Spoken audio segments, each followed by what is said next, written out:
בבקשה. שבת שלום אדון אזמרלדה, גדול מאמני הכדורגל של המאה.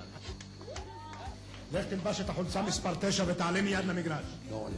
אתה שחקן כדורגל מעולה, אבל הראש ממולא. הרגליים שלך רצות, אבל השכל הולך לאט מאוד.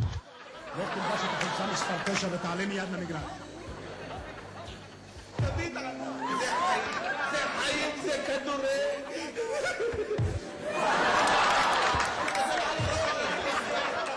כל נגיחה שלו פגז מפרפר ברשת.